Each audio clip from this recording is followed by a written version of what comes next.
Daredevil Born Again Season 1 has come to a close, so let's talk about it. Hi, my name is Sean, and I'd love to talk about movies and TV way too much. With that in mind, go ahead and join me down below in the comments section. Let me know, what did you think about Season 1 of Daredevil Born Again? What did you think about the finale? And this will be a spoiler review, so feel free to spoil away down below in the comment section. No spoiler warnings required. A little bit of point of reference for me. Daredevil, the original Netflix run, was pretty close to my favorite show of the last decade. I was heartbroken when it was canceled. I was so excited when they said it was returning, and then it became kind of a roller coaster ride of like very confusing announcements about who they had hired to write the show, to direct the show, and then they course corrected.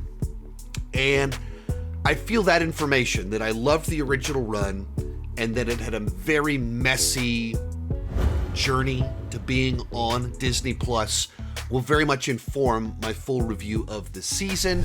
With all that said, here's my quick thoughts on the finale, and then I'll follow that up with my thoughts on the season as a whole. And simply put, I feel like the show finally found its juice in the last couple of episodes, where it started off strong with some nice intrigue, shocking things happening that made you go, ooh, what's kind of going on here? And kind of then meandered around it a little bit.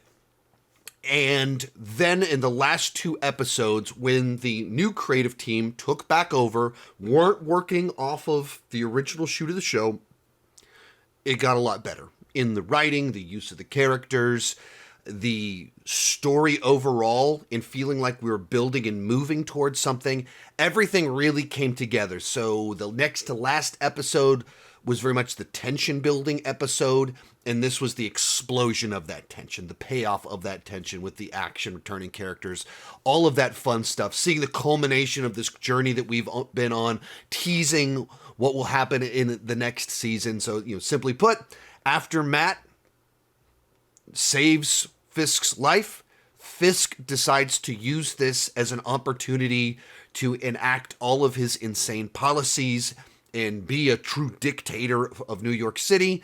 And so he sends someone to go kill Matt, and he enacts his anti-vigilante kill squad to run over the city while the power's turned off and just chaos erupts. And we got Frank Castle having to save Matt from a kill squad. We've got Fisk turning into Mayor Kingpin and just ripping heads to pieces in something that was kind of both gnarly fun and was so violent it felt out of place in the show that we've been watching. You get Karen returning, and as soon as all this happened, like over the last 3 weeks, I've rewatched all of the first. I haven't finished season 3, and I'm going to finish that today, but watched season 1 and 2 of Daredevil, Defenders, and I'm finishing up season 3 right now. And there's a certain just like tension and sense of stakes and danger in the original run of Daredevil that kind of got missing in the middle of this current season, that returns in the last 2 episodes. Just like you feel like the world is on the brink of destruction, and Matt can barely pull through, and only through his grit in the Murdoch inside of him that always gets back, only through that can we make it. And that starts to come out, like you feel that much more, the grander sense of danger in the last couple of episodes. And of course the third one, where just chaos erupts. And that's something that like just felt missing. And there was a lack of action in so much of the show. And this one almost feels like let's just make up for all of that in a single episode. And so, of course, anytime Frank's on screen and that him with Matt and their disagreements, very satisfying. But the one that I think, I'll get much more into this in the future, just how much better the show is as soon as Karen is there. Everyone will, Frank Castle running around with a machine gun killing people, the violence, Daredevil in the suit, you beating people up. Of course, that's great. That's the obvious stuff you show up for, but the whole show has had a Karen-sized hole in it. another hole too, which we'll talk about. Well, actually, multiple other holes. And the hole was filled finally with this episode. And like I saw some tweets about this, but you can just feel in the finale how they're trying to full-blown course correct. Just completely say that direction that the other guys were going in, no, we're ending that. And so all of our new side characters were sidelined in the finale, and suddenly it's two prominent people from the original run are who Matt is with and who Matt turns for help, who turn to help Matt out. In some of the supporting characters, they don't believe him, they don't side with him, and it's like literally like, these dummies, what are we doing with these new dummies that the old writers came up with? Remember the original supporting cast? Remember them? And they show up to be the heroes that actually support Matt in his crazy vigilante quest. And, you know, the world literally burns to the ground, and we emerge with Karen supporting Daredevil returning, while radio heads Everything in Its Place, or Everything in the Right Place, whatever the name of the song is. It's a song that is literally in the right place, everything in the right place. And they play that song as Karen returns, and Frank is prominent, and all the others are sidelined. Everything in the Right Place plays. I think we're sending a message. I think the writers, the directors wanted you to know their feelings on what came before. Today's video is brought to you by Factor. Make this your best season yet with nutritious 2-minute meals from Factor. Eating well has never been this easy. Just heat up and enjoy, giving you more time to do what you want. It's the busy season for me. I'm traveling quite a bit. My kids have so many activities going on, and Factor makes it easier to just go out and live my life and not spend all my time in the kitchen cooking and cleaning. Factor meals arrive fresh and ready to eat. Perfect for any active lifestyle. Just got back from the gym. We've got queso fundido and ground beef and cauliflower rice, all with over 40 grams of protein. With 45 weekly menu options, you can pick gourmet meals that fit your goals. Choose from Calorie Smart, Protein Plus, Keto, and more. I usually go Protein Plus or Keto because I'm a high protein, low carb kind of guy. Factor powers your day with satisfying breakfasts, on-the-go lunches, premium dinners, and guilt-free snacks and desserts. I like to kick off my day with their protein shakes, once again, because I'm a high protein kind of guy. Get started at factormeals.com/SeanChandler50 off and use code SeanChandler50 off to get 50% off plus free shipping on your first box. That's code SeanChandler50 off at factormeals.com/SeanChandler50 off for 50% off plus free shipping. And just some quick thoughts on the literal final shot of the season, or final little run of it, where Karen and Matt are approaching Fisk's evil central, and they're like, we need an army.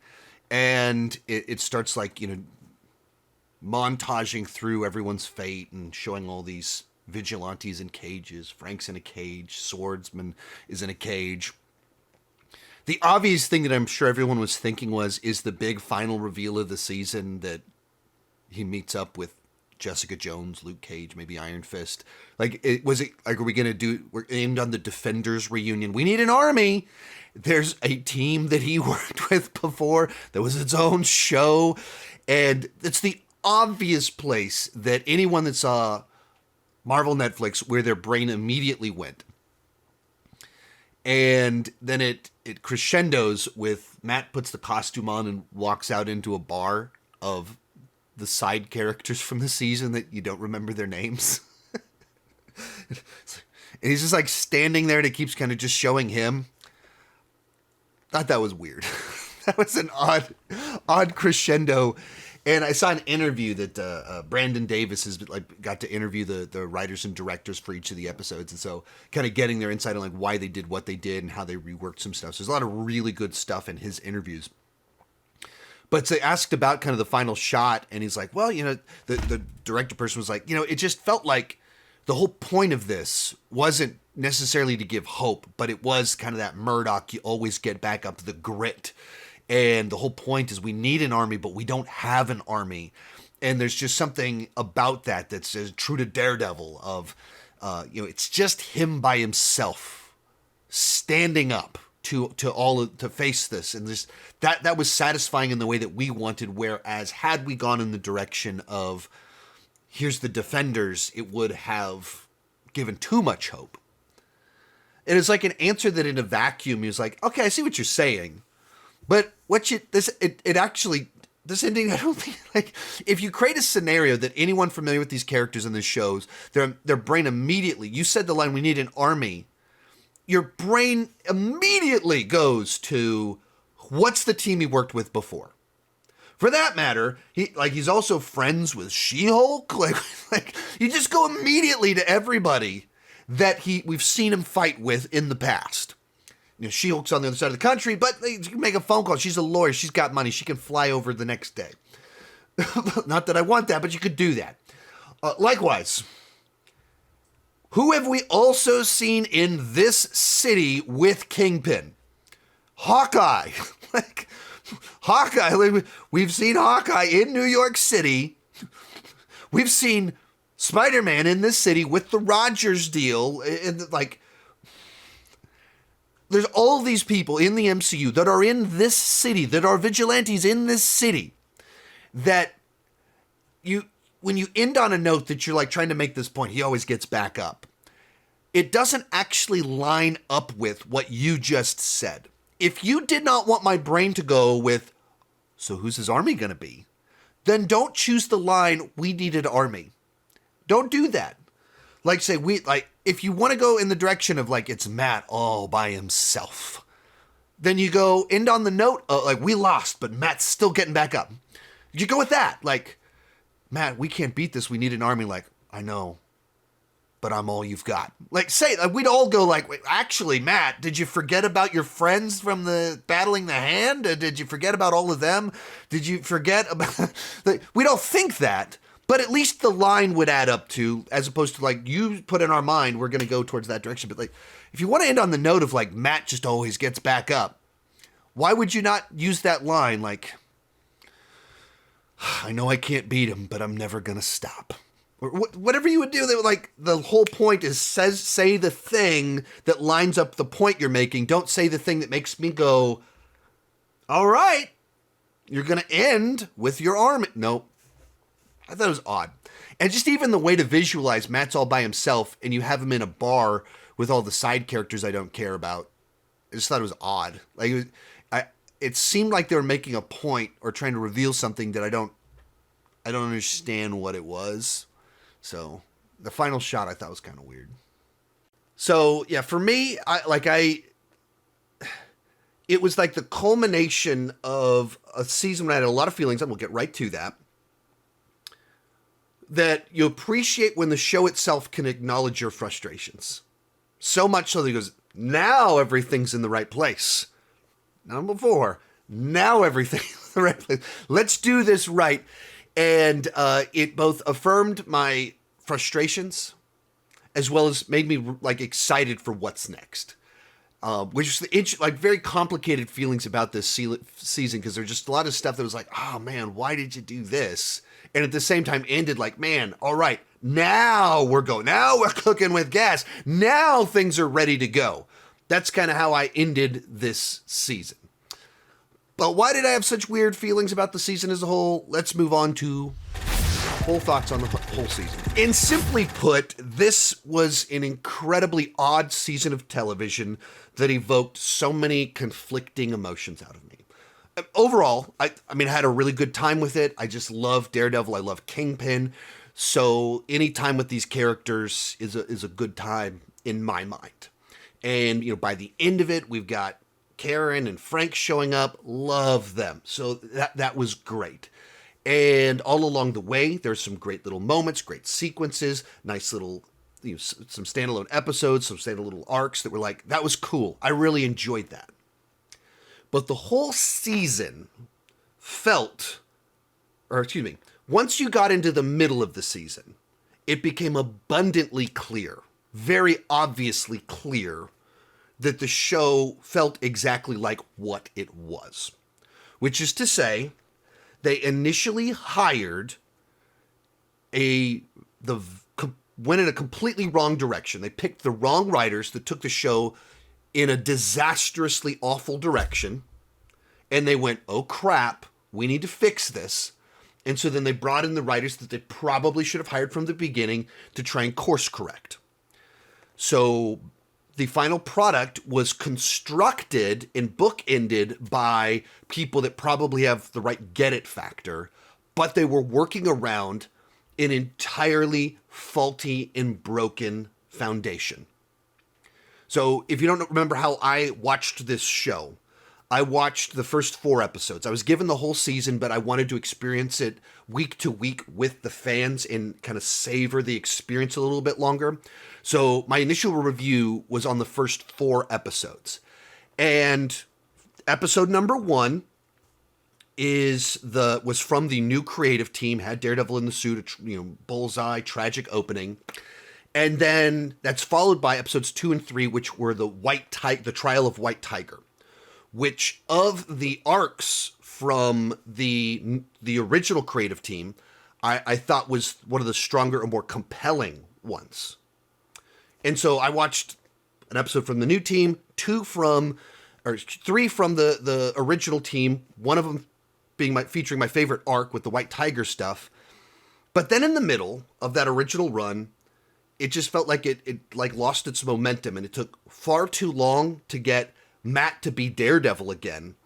They wasted Muse, and it just kind of felt like we're meandering around a little bit, like why spend so much time on Wilson Fisk's love life and him in therapy and not him being Kingpin, and Matt's not Daredevil. He's fighting being Daredevil. So we brought back Daredevil, Kingpin, because we love them, and they're fighting being those people for so much of the season. And, once we get Daredevil back and he's fighting Muse, it was cool, but because of the way they handled Muse wasn't that interesting. So just kind of it felt like it lost all of its momentum and juice in the middle. It wasn't as interesting, which was that original run of episodes from the original creative team that the new people were trying to fix. And then the last 2 episodes 8 and 9, were from the new team, and all of a sudden, there's more of a central through line that goes back to the first episode, which they wrote about Foggy and his assassination and Vanessa, and kind of set all of these events in motion. There's this growing tension, the city's on the verge of collapse, and it got good again.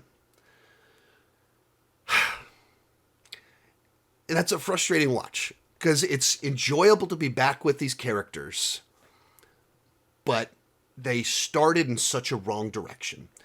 And not only was it like a season that I felt like they picked a plot that didn't deliver enough of what you would want from Daredevil and Kingpin. Just like on a face value, if you spend that long, we've waited 7 years for Daredevil to come back, and then we have to wait 5 more episodes for Daredevil to come back.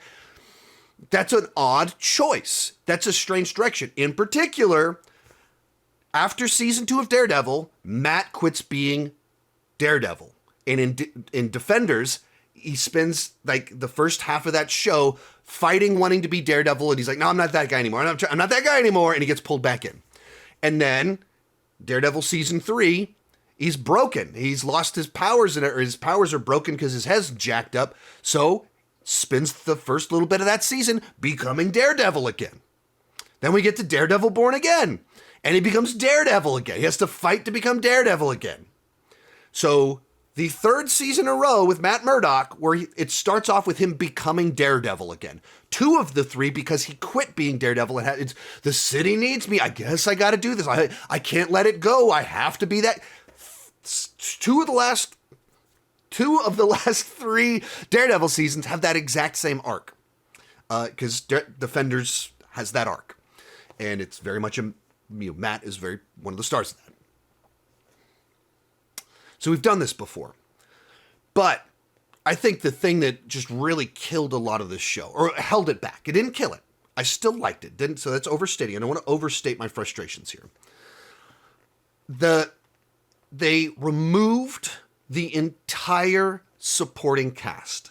This was, I think, one of the just absolutely disastrous decisions that it was completely insane how poorly they misread the room. And they wanted to keep Charlie and Vincent, but change everything else. So all the supporting cast is gone. Most importantly, Foggy and Karen. But you can just go down all of these other supporting roles in the police force, the DA's office, people associated with Fisk each of the seasons, his lawyers, the night nurse. There's this whole world of fantastic supporting characters that were a huge part of the show. And you watch like huge chunks of the original run of Daredevil, there's whole arcs that are super fascinating, carried by Karen and Foggy. Because they were great characters that people loved, and they were good enough to carry it. They enhanced the show. Foggy, Night Nurse, Karen, they made Matt more interesting because of the way they interacted with him, what they knew about him. And so Matt was a more interesting character when they were around. All of these supporting characters. And they were established. There's a backstory there. And the foolish, just the insanity of, we're going to bring Charlie back, but we're going to go full clean slate. Clear all of these people out. Not just Karen and Foggy, but all of the supporting characters in all of these different areas, and get an entirely new set of supporting characters, except for Vanessa, who plays incredibly different in this show than she did in the original run, because she's, Kingpin 2.0. Just a horrible choice. Just to set them up for so much failure in the season. It's just like an uphill battle immediately that you would, you're choosing to shackle yourself. You're choosing to handicap yourself. Let's take all of this supporting cast that works and go fully new. And almost none of the new supporting cast are interesting, compelling, or even remotely as good as the original supporting cast. Almost none of them. Was it Gandolfini, the intern guy for Fisk? He pops a little bit. That's kind of it. Almost none of them. They're just not as good of characters. They're not as fleshed out. I don't think the actors are nearly as good in most cases. It's not that their acting is poor, but they just don't have anything that pops about them. The night nurse is Rosario Dawson. They're just bringing in people that stand out to play these supporting roles. And they just didn't do that at all with the supporting cast that they brought in. And there's they're just, instead of supporting Matt, instead of supporting the show, instead of enhancing the show the way that Foggy, Night Nurse, Karen, all of them enhance the show, they're all just filler. Well, Matt needs a girlfriend, and she should have something else to do, so she's the Fisk's lawyer, or a counselor. Okay, but is she interesting? No. Does she challenge Matt in ways that are compelling? No. Several of the people, I've watched each episode week to week, and about half of them I've watched twice. And they're characters that, even in the finale, I was like, what's their name again? What's their role? Because they're just forgettable. They're just filling, this is Matt's private investigator. This is Matt's coworker at the law firm that disagrees with what he's doing. But they're just not remotely compelling. And the idea that they started out and thought, let's scrap all of these compelling supporting characters and start over, I think is kind of what just held this whole show back. Just right there, just a terrible decision. But it's not even that. They abandoned Hell's Kitchen. They abandoned the aesthetic of the show to where, Daredevil, Hell's Kitchen. There's reasons things go together. And so you take Matt out of Hell's Kitchen, you take the Daredevil out of Matt, and then you put him in a fancy, sophisticated law firm in all of these clean apartments and everything like that. It just feels wrong. It looks different. And you're trying, like, they call it out in the show that he feels like his whole life is fake. Like, they do call it out, and I wonder if that, like, if, I'm not sure if that was one of the reshoots or what, but like, it robbed the show of something that matters so much to repeat the same arc. Matt is trying not to be Daredevil again. Like, Matt's fighting being Daredevil, which we've already done with Charlie Cox in this role. And I felt this when I voiced this back before all the retooling and stuff, and when they started giving some concerning quotes about the original version of the show, where they said, like, yeah, I mean, it's not season 4, it's Charlie Cox and it's Vincent, but what would be the point in bringing them back and just doing the same thing? So, you know, it's its own thing with its own vibe, and of course it's going to be very different and new people, and we're not having the same supporting cast. And as soon as they said that, I was like, no, that's not how this works. If you don't want it to be Daredevil season 4, then don't bring Charlie and Vincent back. As soon as you do that, you're creating the ultimate bridge to those shows, or to the previous run. And if you're saying we want to make it as different as possible, like, what would be the point if it wasn't different? Well, right. What is the point? Why are you bringing them back if you're redoing it? Why are you doing a totally different show if you're bringing them back? And that's where, at a certain point in time, you're taking advantage of the audience. You're taking advantage of us. That we have a strong affection for that previous show, and with borrowed trust, because they're returning, we trust that your show will be good. It's borrowed trust that you have not earned. These writers have not earned. You get borrowed trust because of that. But all you're really doing is a very strange version of fan casting, except it's the real deal. Because what is fan casting? It's when audiences, without knowledge of the script and actual direction, think, based on my preconceived notions of character, what actor looks like that or could do that. But it's not based off of actually seeing the script or knowing the pitch or knowing the plot. So it's a fan cast. It's all based on preconceived notion without knowledge of the actual characterization. And that's what you're doing with Charlie and Vincent. If you're doing a whole new show, you're just pandering to internet fan casting. You just happen to be fan casting from the previous show. But if you're doing a whole new show with a new supporting cast, the new tone, we're not even in Hell's Kitchen anymore. We're going over here. It's a totally different vibe. But putting Charlie and Vincent in it and trying to have no connections, you are taking advantage of us. You're taking advantage of borrowed trust, and it's pretty gross.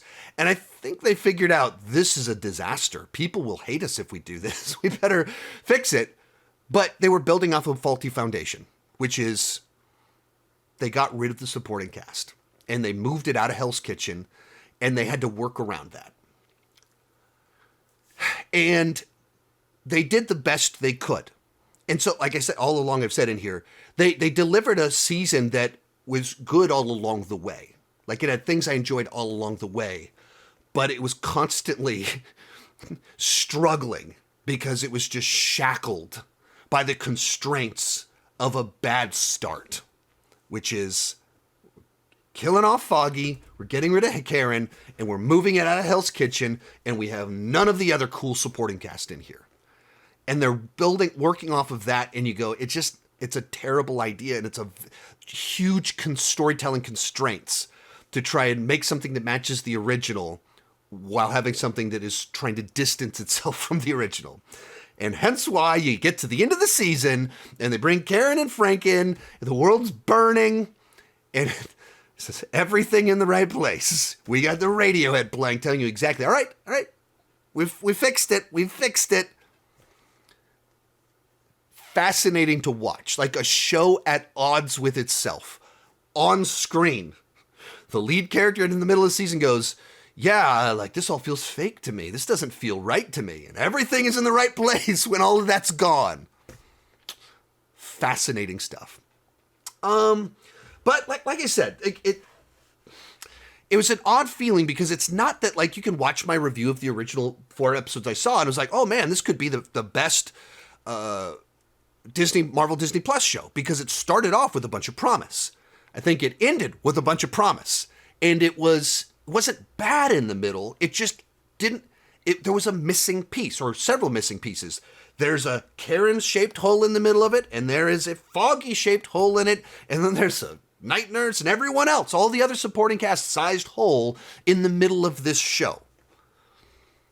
Likewise, it didn't have stakes, and it didn't have enough Daredevil, and it didn't have Kingpin. It wasn't bad. It just wasn't as good as it should have been by a lot.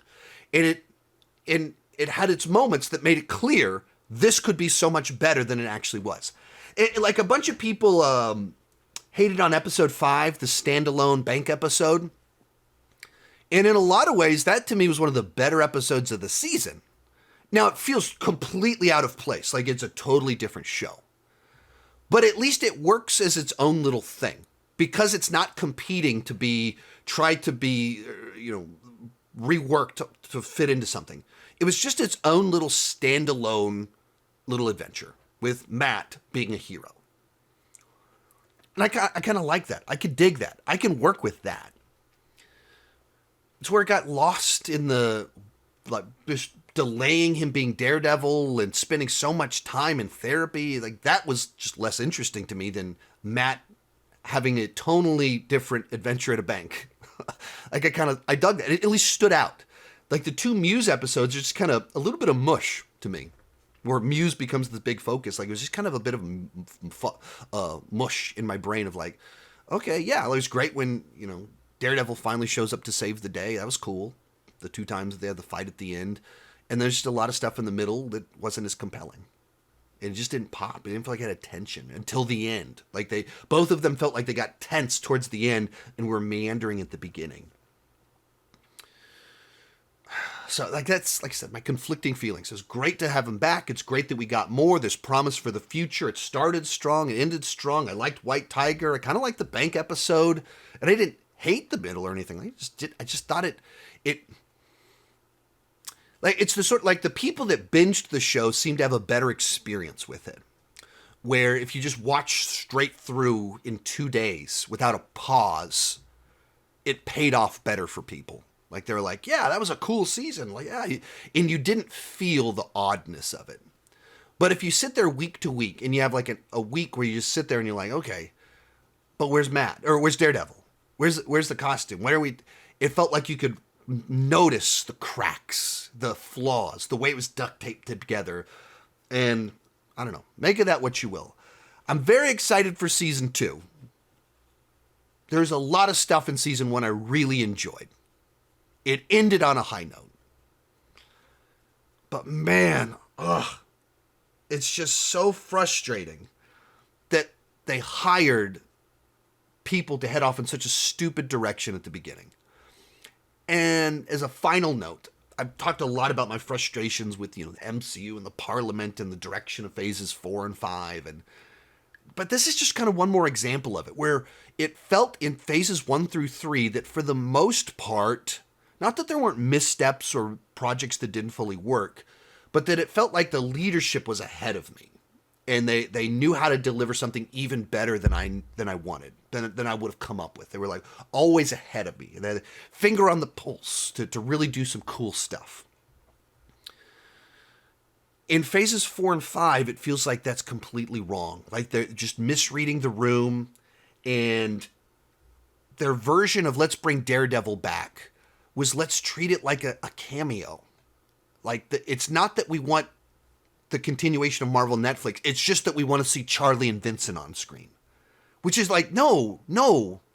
The people that like Charlie and Vincent love that show, and they want the next iteration of that show, a continuation. Like, of course there'll be changes, but like we want to see the continuation of that show, not just, hey, look, isn't it cool that Charlie's back? Isn't it cool that Vincent's back? No, we want that show back. And it's like their thinking's just wrong. And like, why did they greenlight hiring the writers of Covert Ops and Arrowverse and not go back to Netflix, Marvel Netflix verse people from the get-go? Like, it's crazy. It doesn't make sense. It's bizarre. It's like, many of us, as soon as they announced they were doing that, we're like, oh, red flag, this is not going to go well.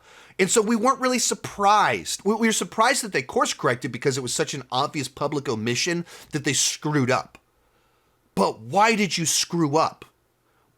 There's a trust that was broken there for a decade, phases 1 through 3, I just trusted them that they were ahead of the curve with me, and that I thought that they knew better than I knew they would deliver something better than what I thought that I wanted.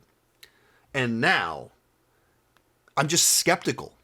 I don't think that they get it. I think that they're thinking superficially, and I don't understand these choices or how they could have happened because they're so obviously foolish and ill-advised. No Marvel Netflix fan, a Daredevil fan, saw them say, yeah, getting the covert ops people. We're going to make it really different. Why repeat what we did before? We're going to get Charlie. None of us went, oh, great thinking. Everybody went, oh no, what are you doing?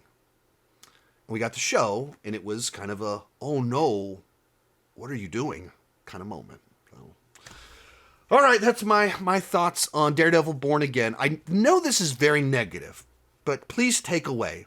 I enjoyed it. Every individual episode, I enjoyed it enough, and I'm especially at the end of it, where I felt it got its juice with the new creative team.